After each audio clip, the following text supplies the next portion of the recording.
I am unashamed. What about you? So welcome back to Unashamed. We're super excited today. We've got a guest coming on, Jase, that you probably are the only one that knows it. I don't really know. I mean, I know of him, but I don't know him. Well, a series of events happened now, and we met this guy years ago, and it's quite the story that I'll tell. But I'm excited about it, and the project that he's involved with, you're going to be excited about. All right. So without further ado, let's bring on our guest. It looks like he's floating out in the nether regions of the world. Bart Millard, welcome to the Unashamed podcast. Yeah, thanks for having me. Finally, I've been watching for a while, so I was pretty excited when this came through. Of course, I'm in an undisclosed location. It looks like you're in the witness protection program, Yes, Bart. right. What are you running from, Bart? Send help. For those of you that don't know Bart, I guess three people maybe in Unashamed Nation. Of course, he's the frontman for MercyMe. And we've been loving your music for a long, long time, you guys in the band. And now you have a new book and a new movie out all in the same month, which is pretty impressive. Yeah, it's like somebody smarter than me timed all this stuff. But yeah, we've got the movie coming out, I Can Only Imagine 2, and the book, which is called Even If, which, to make things even confusing, that's what the movie is about. It's a story around the song Even If. And when the first movie came about, I'd never been a part of a movie, and they're trying to cram 25 years of your life in 2 hours. So some things, the accuracies aren't always there. They're trying to make it a timeline that's feasible. And I was the guy over there going, "Well, that's not right. That's not how it." Oh, yeah. And so somebody said to write a book so you could explain, like I could go in more detail of what's happening. And it was therapeutic. I loved the process so much. So that's what we did again for this one. So even if it's kind of just digging a little deeper than what the story's being told in the movie. What they do to make you feel better about that is they say some scenes were enhanced for drama purposes. That's why it says inspired by a true story. Or You gotta it would be really boring if it was my actual story, like that Wyatt Earp from Kevin Costner did. I think that was a little too long. I think that was second by second his whole life. Unfortunately, it came out the same year as Tombstone. And how are you ever going to top that? Tombstone was one of my favorite movies. Heck yeah. So. It's like me putting out a superhero movie when Marvel's blowing up. It's not a good idea. Yeah, not a good idea. We at Duck Commander, in our interview process, when I would interview people to come build duck calls, because they're like, "Oh, we want to be a duck man." So they had these hopes and dreams. And the interview questions, I would start off, I said, "Have you ever seen the movie Outlaw Josie Wales?" If they said no, I would literally say, "You may go. Come back when you've seen it." Because I thought, this is what we talk about. And my second question is, have you seen Tombstone? And if they got one of those wrong, they left. Because I was like, you're never going to understand what we talk about in this duck owner, because it's basically relationships in a room where you're talking all day. I'm just curious, is it Hucklebearer or Huckleberry? We had that same debate I don't know. A month. I had we did too on a radio interview, and somebody sent me this whole thing about that there's a thing called a Hucklebearer. I can't remember what it was. I don't even know if it's true. No, we actually broke down the tape and played it in slow motion. And we deemed that it's Hucklebear, not Hucklebear. Yeah, Hucklebear, which was some slogan for something else that went down another rabbit hole that we won't go down to. But I still just said, well, it's going to be Huckleberry because that sounds better. Yeah. So that's what I thought. Yeah, facts. So that's why Duck Commander, they were supposed to be building duck calls, Bart, when they were spending weeks breaking down tape of the Tombstone. That movie. was true in the show. There was more nonsense going on than actual work. That was based on a true story. Well, I did a quick little search here on ChatGPT. And my favorite friend. That person is not real. It's a compilation of a bunch of nonsensical humans. It's the entire world's opinion. The collective opinion of the world is it's Huckleberry, not Hucklebearer. Huckleberry. Huckleberry. No, we disagreed. Well, Hucklebear or Huckleberry is better than Hucklebearer, and it being some technical term for whatever. Yeah. Yeah, exactly. Well, I don't think. agree. So we got a lot of questions for you, but Jase has already informed us that he has to have a disclaimer. So Jase, this take has it been away. an awakening. I'm always nervous when friends, acquaintances, people I respect, when they're like, "Hey, you want to check out our movie and promote it," because deep down, Bart, you know what I'm thinking? Oh, I hope this isn't bad. Oh, who doesn't? And so I watched it, and it's fantastic. But during the disclaimer is this, because I told my cohorts, Al and Zach, I was like, you're not going to believe the story that I'm going to tell, because way back in 2014, something happened, and my wife filled me in on this. Okay. I knew what happened. You've probably forgotten too, because you've been out there making music, driving buses, and doing movies. But I think you were struggling at that time. Something was wrong with your voice, and maybe you can clarify that. And we were at the K-Love Awards and struck up a conversation with you. And since you were in the music department, and that's my wife represents all music, Right. I really wasn't paying attention, but y'all were talking about something, and my son was going through, he was 19 years old, and he decided he was going to go to Nashville and make it big.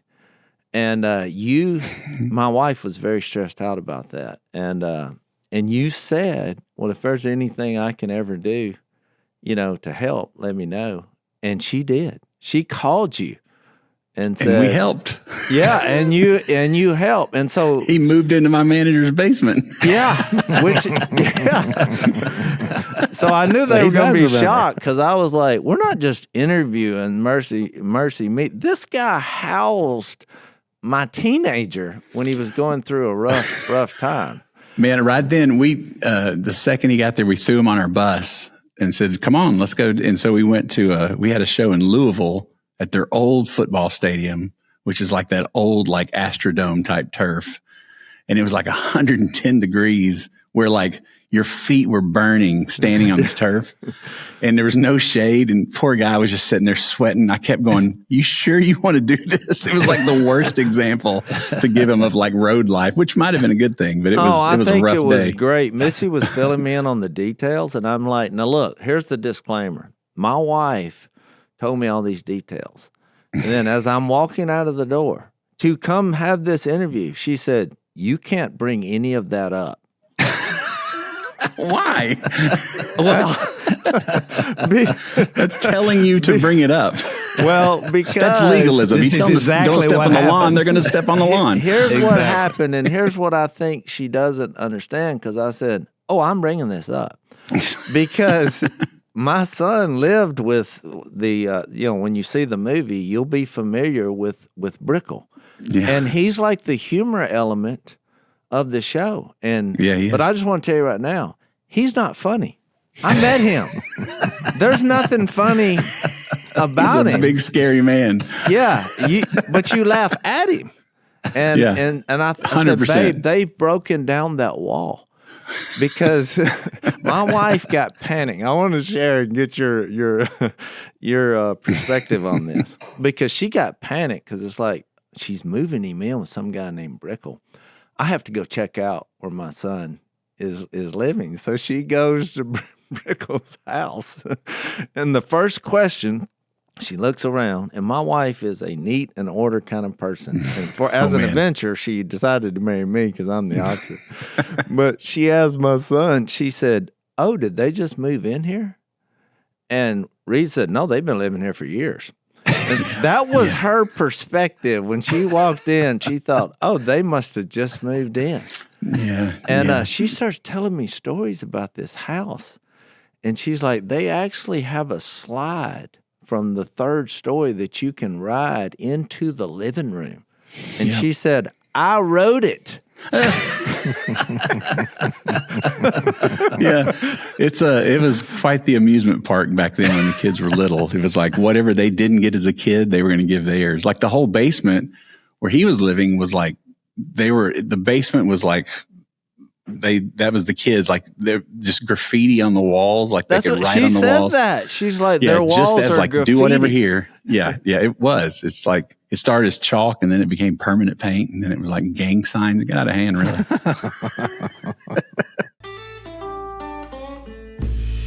So you guys know I got 5 kids, which means it costs a fortune to get health insurance for all 7 of us. So when Christian Healthcare Ministries came along, I was like, sign me up, because for our family switching to CHM, it wasn't just about saving money, although it did come in about half the cost, which is absolutely amazing.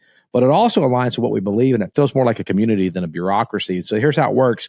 We submit our medical bills every month, and then what happens is believers from all over the country, they pitch in to help cover our costs. And they also lift your family up in prayer. And so we love this because, 1, it helps us pay for our medical bills. But 2, we have way more flexibility because I can go to any doctor that I trust without having to rely on some middleman. And you think, well, is this like a real thing? It's a real deal. I'm going to tell you right now, CHM members have already shared over $12 billion in medical bills together.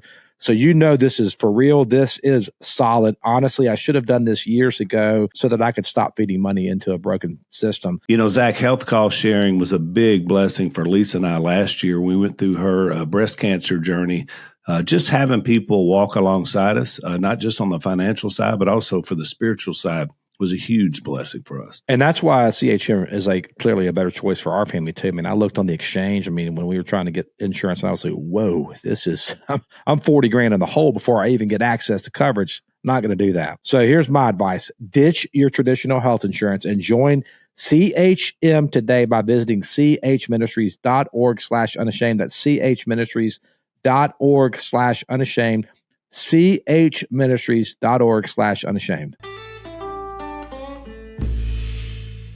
Well, when Jase was telling us about this earlier before you came on, Bart, I said, well, I was curious because Trace Atkins, playing the manager in the movie, it was very compelling to me because, and mainly because he reminded me of my dad. Like he would just tell you whatever it was so bluntly and straightforward. Yeah, and it's like when he told the guy, Tim that was doing the opening act for you, when he said your set sucks, and I was just like, that reminded me so much of my dad, just to tell you the truth. And so I was curious I said, Jase, was he really like that? And so then Jase started telling me this whole story. I had no idea that there was a connection.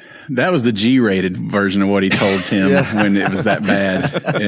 But that did go down. What's funny is, like, you would think Brickle, if you saw Brickle, like they got Trace, they look like brothers. Like Brickle's 6'5", and I mean, like Brickle's just he's Trace on full feed, basically. But but the first movie, when because Andy, the Irwin brothers had used Trace for another movie, we filmed in Oklahoma, and they picked up Trace at the airport, and they were walking the baggage claim, and he was like, "Why'd y'all get me to play this Brickle guy?" And right then, Brickle was standing at baggage claim, his back to him with the luggage, and he went, "Crap, never mind." He just was like,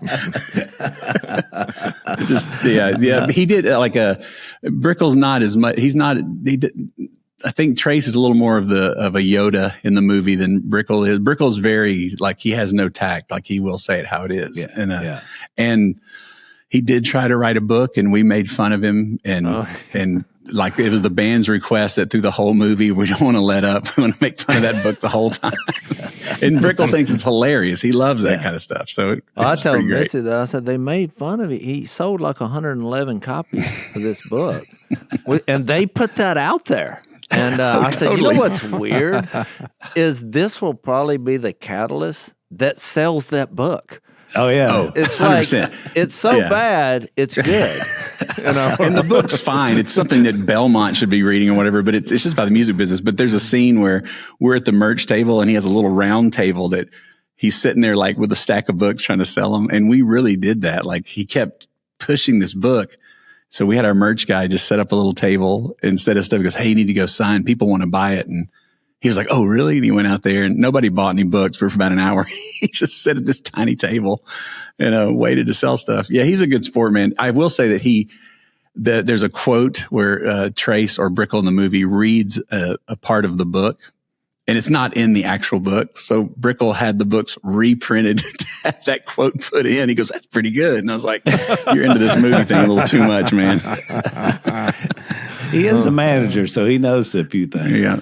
No, but history. No, I mean, I'm glad we could have fun with that. But you know what really just floored me is the first time I watched I Can Only Imagine. Well, I just wasn't ready to go there. Our lives were so similar in that we had a dad that was rough. And so it brought back all these memories. Well, I was just devastated. I mean, I was about 10, 15 minutes in the movie, and it was actually a premiere somewhere that we went.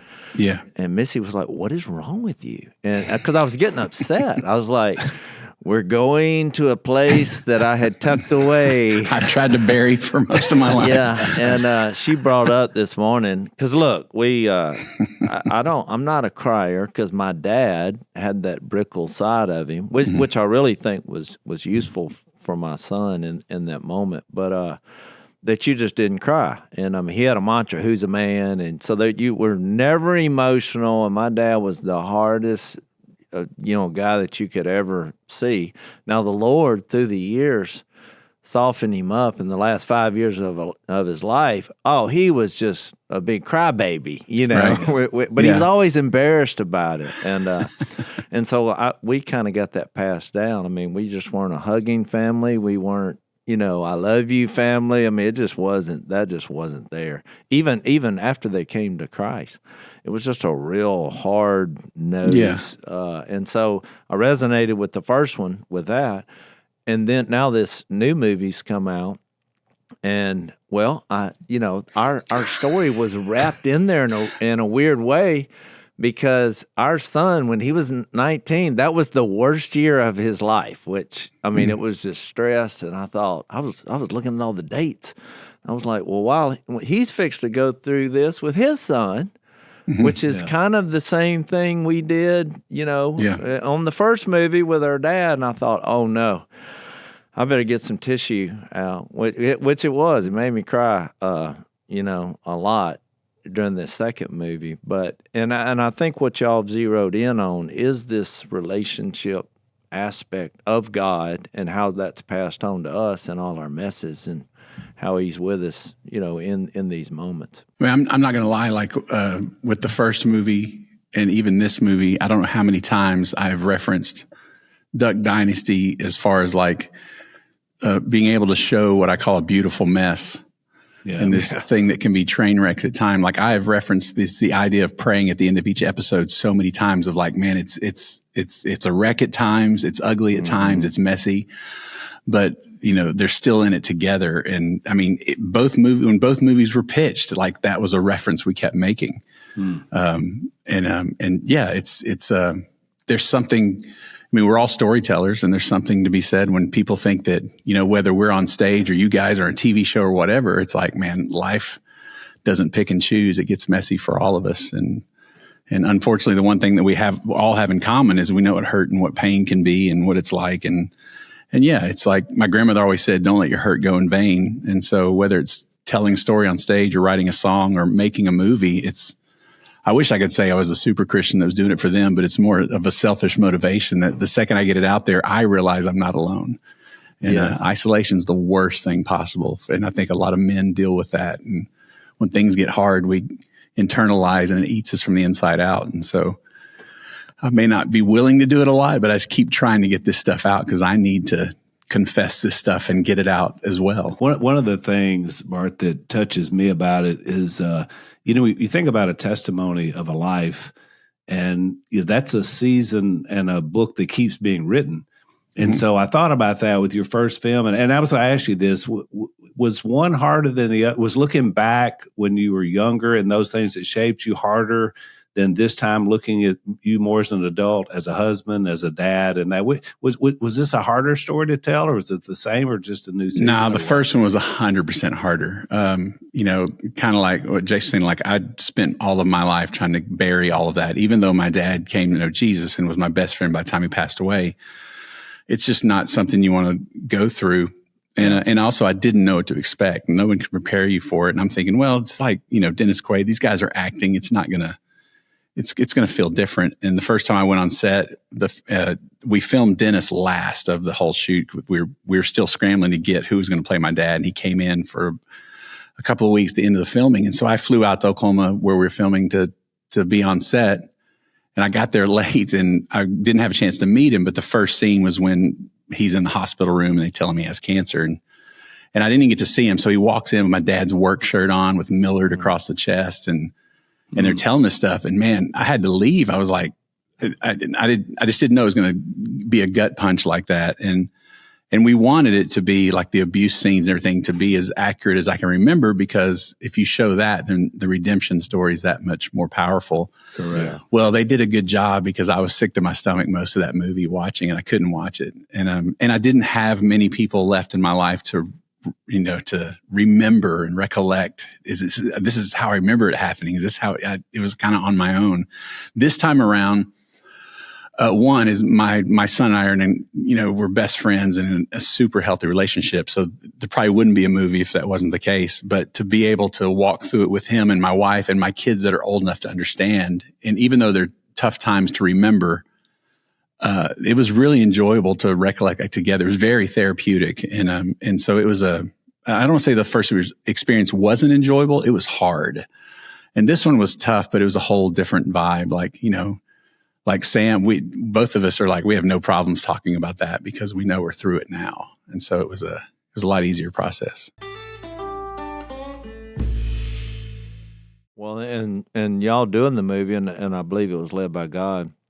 After we watched the first movie, on the way home, I shared a story at my dad's worst when I was a kid that I'd never shared to another human. And I told her about it. Of course, we were both kind of in tears, and of course she was just like, it's taken you. We've been married for years, to get that out. But and it's like once it got out, I was like, well, there it is. And because my story was similar. Mm-hmm. We were bumpy at first. He came to Christ, and it bothered people that I wouldn't call him dad. And I was like, well, in my mind, that didn't work. Yeah. So brothers in Christ was kind of where we started our relationship. But he eventually became my best friend as the years went by, because we just shared, the duck blinds and all. But I thought, man, that's what the first movie really, it was therapeutic for me. And this also, just dealing with teenagers, no matter how you try to get it right, we tend to go to our default setting, from our parents. And so I've shared this before on the podcast, but the greatest thing I ever did with my oldest son, and I didn't do this till he was in his 20s, is I drove up to Nashville and just apologize for the mistakes I had made on where I was influenced from my own childhood. And with no caveats, like there was nothing going on. I just said, look, it hit me that I need to say this. I made a lot of mistakes, and you're going to have to find your way with the Lord despite some of the mistakes I made.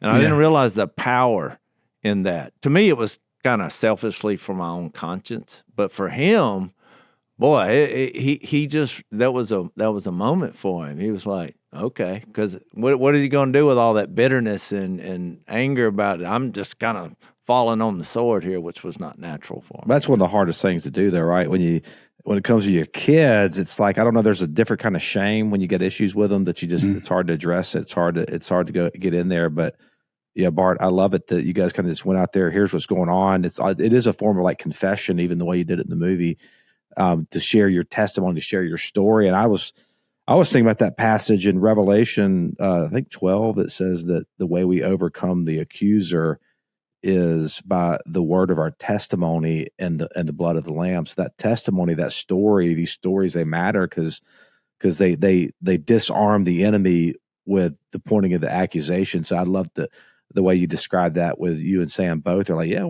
we'll tell our story.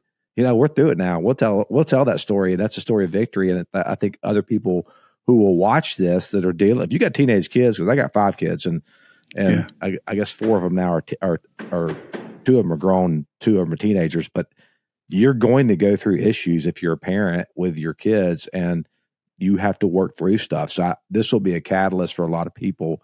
They're going to see your story, be inspired by that. I hope so. I mean, I had people in my life, when I first got married and became a parent, that were similar. Like, the advice was like, hey, you're going to mess up a lot. Your kids are going to pay for therapy at some point, but you need to keep being present, keep showing up. I will say that, and Jase, I don't know if you can relate, but my growing up with an abusive dad, for me, the worst thing was not when he'd lay his hand on me, or the worst thing was when he would completely ignore me. There was a time when I got in so much trouble and I thought he's going to kill me. And I came home and he was like, you know what? I'm done. Do whatever you want. And he stuck to that for 2 years. Like I was probably 7th, 8th grade, sleeping at my friend's house, never had to call in. I would be like, hey, can I go? I told you I didn't care. And for about 2 years, that was the worst time of my life. I'd rather him take a swing at me than act like I didn't even exist. And then, through therapy, they talk about for a kid who can't process this stuff, almost treat it like a pet. Like even if if my dad was hitting me, to me, that was still me having his attention. Yeah. And we can't process that when you're a kid. It's like, I'm the only thing that matters in the room, even though I know it sounds crazy as an adult to say that. And I remember hearing it going, are you sure? Because we can't, being ignored is bad. And just his attention in any way. And then that's when you start telling yourself, well, then I must have done something wrong. That's you trying to justify that he wouldn't normally do that because you appreciate that you still want the attention. It's, man, about 8 years before the first movie came out is when a lady named Cindy Bond, who's a producer on both, she approached me and wanted to make this first movie. And I thought, she goes, I'm looking for a popular Christian song that maybe has a story that's worth making a movie. And she goes, I've been asking around and I've heard I Can Only Imagine and Shout to the Lord back then. And I guess they didn't have a story because I was second. And so she came to us and she heard the story and she goes, I want to make this movie. We thought she was crazy and said, yeah, knock yourself out. And about twice a year, she'd go, I'm still trying. We're like, still crazy. Like, all right, we never thought it would happen. But at that same time, 8 years before, my wife and I, totally unrelated, had started going to grief counseling because her brother was killed in a car wreck the same year that Sam was diagnosed with diabetes. And I remember right then was the first time I wouldn't go. I was like, Shannon started going. I wasn't, not that I was against it, but she didn't think I'd want to. And after a few sessions, she's like, hey, she wants you to come in just to show you how much progress my wife has had. And I was like, okay, cool. So I go in, I sit down, and Shannon's like, I'm going to go to the restroom real quick. And she leaves. And the first thing the lady says is like, let's talk about your childhood. And I was like, oh, I've been ambushed. My wife never came back.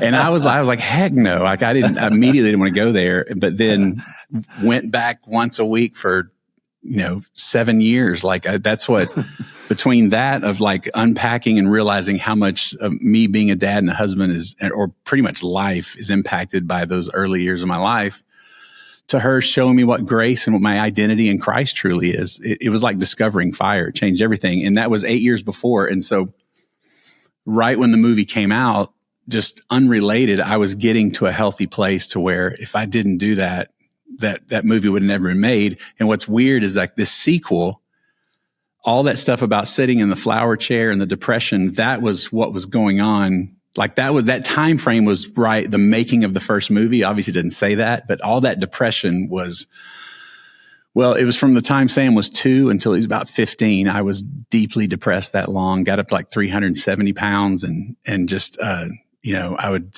say yes to every show because that was a distraction, or I would just be home and not present in the same room. And it's weird to watch the second movie because I'm like, that was happening when I was going through therapy. And the other movie was starting to be made. It's a weird mess with your head kind of moment. Yeah. I can't believe you were 370 pounds. Or was that just a number you were throwing out there? No, I was 370, my biggest. And my dad died at 48, had pancreatic cancer. And so when I turned 40, I was hitting it pretty good. And my doctor, who was, this dude, well, he just passed away, but he delivered me, he was there with my dad. I mean, he's been around forever. And he called and said, hey, you're not dying at 48. And so I remember, and I've just turned 40, and he goes, you've got every red flag in the book. And he said, we're going to start with, like he said, I want you try weight loss surgery.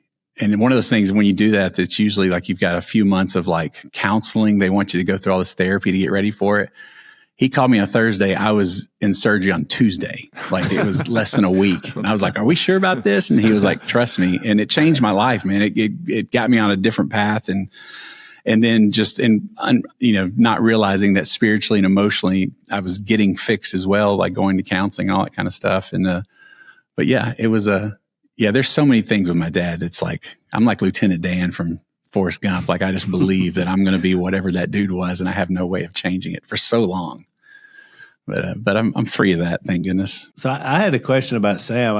How does he feel about the movie, and how old is he now? He's 24. I just want to make a disclaimer for anybody watching. I have this giant screen, and I'm told to look at the camera, but when you guys start talking, how do I not look at you? It's so compelling. It's okay. So anyway, so when it looks like I'm bored doing this, I'm looking at, okay. Anyway, Sam is 24, and he's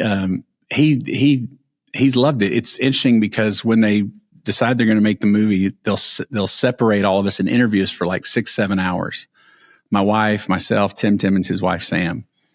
And so the whole idea of the movie was my perspective of like how hard it is to be a dad. Well, when they interviewed Sam, I got to watch the video footage early on, and 99% of it I've never heard. Like I'd never heard his side of the story. I just thought it was hard for me.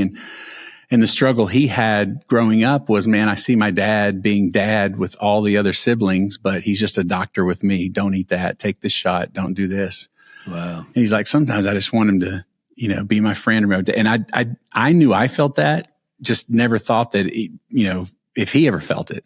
But I knew our relationship was strained, but I put the blame all on me and didn't realize that he was kind of pushing away as much as I was staying away, because I just felt like all I did was bring pain to him if I'm in the same room, which I did. Sam's had over 60,000 shots in his lifetime. Wow. And that's with 10 years of technology. It doesn't need shots anymore. Like that's, it does it for him. But and there's a moment in the movie to where, I've never, sometimes the pendulum swings the other way to where my dad was so hard on me that I'm very bad at disciplining my kids. Like my wife's like, come on, man, just step in there. And I'm like, man, because this is weird thought that what if I just lose it? I just don't want to be anything like that. So I've never lifted a finger on them. But the first time I gave Sam a shot and he's crying saying, Dad, why are you hurting me? Like I literally could hear me saying the same stinking thing. And it jacked my head up, because I'm like, I'm trying to do everything different, and my kid's still crying because I'm the source of pain, and I'm just trying to keep him alive. And that's when talking about this is when they thought, hey, this may be a story that needs to be told. And but I learned a lot when I'd heard Sam's interviews, and he's loving the process, and he'll be the first one to say, because we're on the other side. He's like, man, if this helps somebody else, and he's like, let's do it. And so and they remember the first one, like the premieres and stuff. Like I'm sure like your kids remember parts of the show and the cool parts and stuff. And so they're kind of into that, and the premieres coming up, and so they're into it. But Sam's been really great, and he signed a record deal since, and he's opening for us on tour. We go out in March, and so he's living his best life right now. Well, I think it's good, because the difference in a movie that has Jesus implications and is spiritual, because you have all these Hollywood movies, these coming of age stories and relationships, but for us and for what you did, I mean, you're just burying your innermost failures, struggles, which is so uncommon, because everybody kind of, when they want to be on TV, they're like, well, let me give the best version of myself. And that's really appealing. I think that's why it's so special and inspiring, because a lot has to be said there. You're just laying it out on the table. This is what happened. I know that's not easy, but it's awesome in the Lord. I wanted to say a couple things. There's one little subtle, because you can see what you're doing. I mean, you wrote a song, and then you're like, here's a movie about how this song came to be. Mm-hmm. Well, I'd heard this song before, and I liked it, but when I listened to it again after the movie, you're right. I mean, it does something to you. You're like, oh. I actually, before you came on, I said, let's prepare ourselves for what's fixed to happen, and I played that song. And if you just heard it and didn't know the story, you're just like, oh, this is pretty good. So one little subtle part of it, what I did and what I recommend for people after they watch this movie, because this is what I did. I watched the movie, it got all dried up, and I read Daniel chapter 3. Because I thought, yeah, they probably took a version of that. No, it's exactly where that song came from is a statement in Daniel 3, when the three guys are thrown in the fiery furnace and they're like, well, even if, God doesn't allow this to happen, we're not following you. We're not going to bow. Yeah, we're not bowing. I mean, it is so profound, which I've read that story 100 times, but after the movie, when I read it, I was ready to go run through a wall. And so I would recommend that. But I wanted to bring something else up because we do, our lives just kind of mirror each other, even though, you would have never think that. You're better looking. I got it. Yeah, you get it. Yeah, right. But we've been studying 1 John because, my daughter, she was born with craniofacial issues, and she's had multiple surgeries, and we had that same conversation when she was, 5 or 6. It was like, why are you doing this? And it was always the handoff was the most difficult thing because I'm like, she's looking at me like, why are you handing me off to go get butchered, basically, and have all this suffering? Why are you leaving me? And I'm just like, I don't have an answer for this. Yeah. I mean, just in the moment, I did not have an answer. But somewhere in that, I thought about, well, this is what God did for us, with his son. And so we've been studying 1 John. I wanted to read this because I really believe, a lot of people say this is a poem, the way it's written in 1 John chapter 2. But it just so reflects, I just thought about it the whole time I was watching this movie. And nobody really talks about this or preaches this sermon, but it was right after he had said, this life appeared, Jesus, we were with him, and he has allowed us to have fellowship with him, with the Father and with the Son. We're like in him in an intimate way. We're fellowshipping in this love.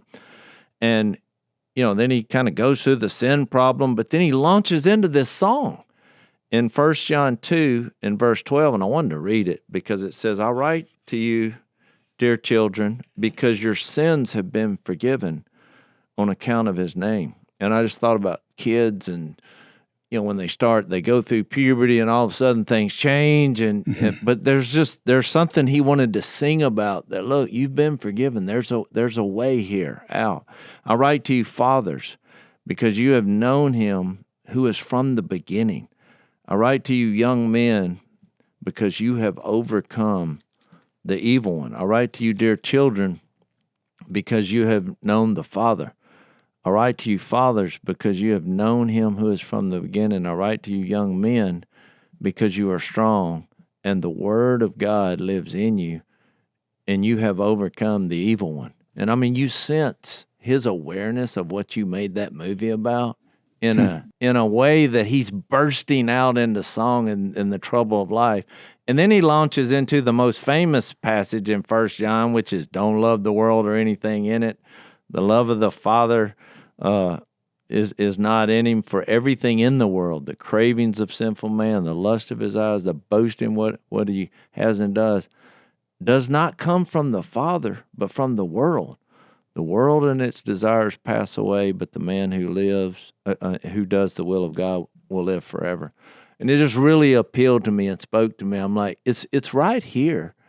You just live it and then contemplate on the very word of God, and all of a sudden these answers just appear right in front of your face. So I just wanted to get your thoughts on that. Man, it's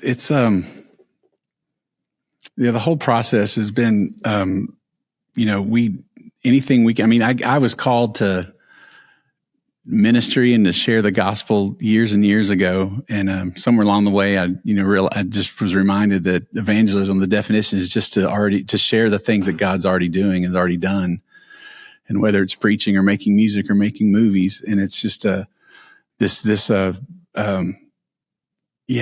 idea, like, man, trying to show flawed we are and the mess that we are and how we serve a perfect God. And just any way that we can kind of point people to him.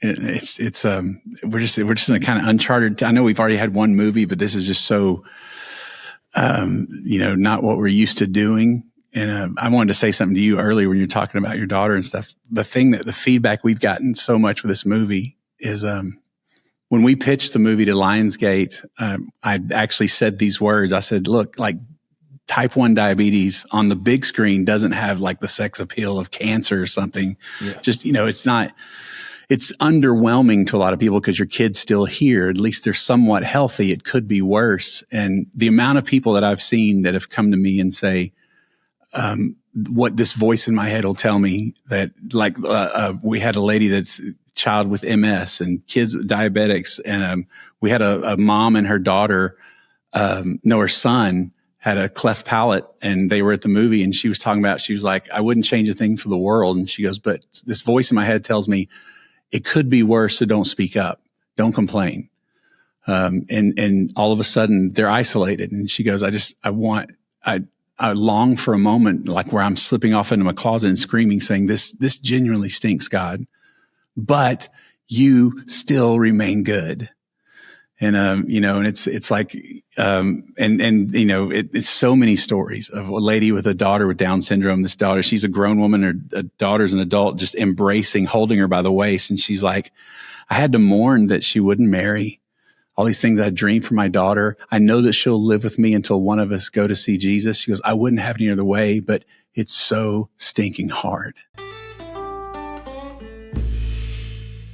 And she goes, and it's like, if I can't find a way to feel seen or heard, it's hard to be a great mom for her. And so I underestimated that part of it, to hear people come up and say that they feel seen or heard, and just the things that are, it doesn't matter what it is. When, as a father, when you hear, well, basically whatever they say to me is whatever's wrong with my kid. What I hear is I can't fix my child.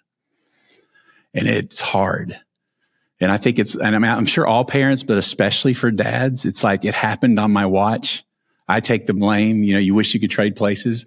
And it ate at me for so long that, I got to a point where I'm like, God, if this is all, I have to rely on him. I'm not going to survive this. And, and if God is good all the time and not God is good when X, Y, Z, whatever happens, then somehow you're good in this. And you have a different view than I do, I guess. And I'm just hanging on for dear life and just longing for the good. And that's kind of what the movie talks about, is learning how to hold grief and gratitude at the same time, because life happens regardless. We think that we have seasons of highs and where we're grateful, and then seasons of lows. And I wish it was that easy, like the stock market, but no, the grief and gratitude and have to exist together. It's like we have to find the good in the middle of it, because the grief's going to keep coming. Yeah, and they go hand in hand, don't they? They really do. And if you can't find ways to be grateful when it's really, really hard, then we've got a bigger problem. I mean, but it's going to keep coming. And yeah, I'm sorry, I don't know if I answered your question. There were so many things you were saying. I mean, well, it's what's so moving is this past year, we do an event for other kids and families that we've helped, and which my daughter kind of runs now, and the Mia Moo. And she came to us and said, if you want me to talk, to the parents or whatever, because we have a little parent session. Mm-hmm. And I was like, are you sure you're ready for that? And she's like, well, I think it would help them with their teenagers, if wow. I was like, okay. So here I am, thinking so small. She gets up and said a lot of things, but one thing she said is that she had grown to a place where she was thankful to God for bringing her through this. And of course, I mean, everyone was wrecked. Yeah. The parents, because I thought, well, here I am. I mean, I'm such an idiot this whole time. I mean, she has somehow found this even if moment and has declared it, and not even being nervous about speaking to all these parents. And so I felt pretty small in the moment, but I thought, God's got a plan here, and don't underestimate the power of God. to heal, repair, restore, and then use despite all these difficulties. But don't you both think, like you were both describing, now watching your children become these faith-filled adults, and the same pride that you both mentioned, you earlier said, Bart, when you were talking about Sam, that he said, if this movie helps people, I'm all in, was the same moment Jase just described. But isn't that how God feels about us? He finally says, okay, son, you finally, I'm glad you got it. I'm super proud of you because, we've been through this together. And so I think that's the beauty of your movies, Bart. I think that's the beauty of our movie, The Blind, which was, about that transformation that happens that only God can do. And as a proud parent, he's with us. And what he says is, I was always there, even when you thought I wasn't. And so I think that's the beautiful part of these stories. The fact you get to tell them, Bart, in multiple ways, whether it's a movie, whether it's a song, whether it's a book, is a great blessing from God. And the thing about it is, you got to live through it to get there. And you have. I tell you, it's a different way. When people ask me, because like that same year when Sam was diagnosed, I had a loved ones pass away, a lot of stuff. And for a long time, we thought my brother-in-law dying was it was really hard. It was a really hard time, but time allows you to heal losing a loved one. When it's a chronic illness, it doesn't go away. And the next shot comes the next meal. It's a different mindset. It eats at you, and it's not a punch in the face. It's just body blow after body blow after body blow. And, I think when I realized that it's a different mind, the pain feels the same. It's a different mindset. We call it our new normal. Like if you deal with anything that's just, this is the way it is, we caught that. And when Sam was in the hospital, when he was diagnosed, back then you had to stay for like a week. Now they send you home like the same day with insulin. And we were supposed to play the Billy Graham Crusade at the Rose Bowl. And I was like, there's no way I can go. And so the band was already out there sound checking, waiting on me. It was a last minute decision. And so we told them, sorry, we couldn't. And Dr. Graham reached out and said, and I lived in Greenville, Texas at the time, could I send a plane and pick you up, bring you to Pasadena so that Dr. Graham can pray for you? And then you can go right back home, or pray for Sam and you can go right back home. You don't have to sing anything. I was like, what? And so my wife was like, you have to go. Like we're kind of like you guys, our family's all around. It's like, you got to go. So first time to get on a private plane, I got my uncle and my cousin, my brother, cause they'd never had in and out. I said, we can probably get it while we're out there. And we flew out there. They got us up there on the side of the stage. There was one side of the stage, there was a massive mob of media, and they took us to this other side, which is an empty tent by herself. And I was freaked out, like we got all this way and they put us on the wrong side. He's obviously over there. And we're staring at the mob going, I can't believe. And all of a sudden you hear Dr. Graham say, sometimes it's okay to not let the left hand know what the right hand's doing. And he's there with us. And they created distraction. So you have this moment, and it was unbelievable. And the second he said, man, I'm just so sorry for Sam. Can I pray for him? Every time he'd say my kid's name, it was like, Dr. Graham meant the world to me. And when he prayed, I'll never forget it. He said, he prayed, and this is an even if moment long before the song. He said, God, we know you can heal him. But if that's not your plan, then let Sam just change the world as a diabetic. Wow. And it wrecked me, and I've stuck with that. I was like, yeah. I was like, I've had people come to me, dude, not long ago, like they'll ask me about diabetes and I'll start telling them, and they'll be like, well, then we're just going to pray for healing. And nothing ticks me off more because I'm like, really? Since he was 2, that never crossed my mind to pray that he'd be healed. Where have you been this whole time? I'm blaming you for this, for waiting for so long. I don't say anything, but I know they didn't know what to say, but it's like, come on, man. But yeah, that's been our attitude, is like, then, and it's, you look at your daughter and you're like, they're just going to change the world with what God's given them. And it's going to be amazing. Yeah. Well, they turned out to be prophetic words, because that's exactly what's happening. Well, one thing too, before we close, thanks for introducing. Is his name actually Tim Timmons? It really is. Yeah. That is great. I thought that may be a stage name. No, it's his name. His dad, he's Tim Timmons Jr. or something. His dad's Tim Timmons also. And I don't want to give the movie away, but that storyline and how y'all came up with that song was so powerful. I mean, here's a guy, they only give him a few years to live, and he's what? Yeah, he was given 5 years to live 25 years ago, and he still lives with cancer. Like it hasn't, it's not, it's still there. And they're like, you may live to your 80, you may die tomorrow. Good luck. You Like know what I see, Bart? When I hear that, that's a recipe for a really good song. Yeah. We should write one or two. All right. So the movie, I Can Only Imagine 2, I think it's out 2/20. Is that right? Yep, February 20th. Yep. And then the book is already out, and it's called Even If, Trusting God Through the Fire. And so we encourage all of Unashamed Nation to check out the book and the movie. Bart, you're a friend, and we love what you're doing. And you guys are up there going. Just know that we're right there with you. Well, you guys paved the way more than you realize. And so, especially in this world that I'm not used to. So I appreciate it. And I'm going to say, you need to go get in line right now. Me?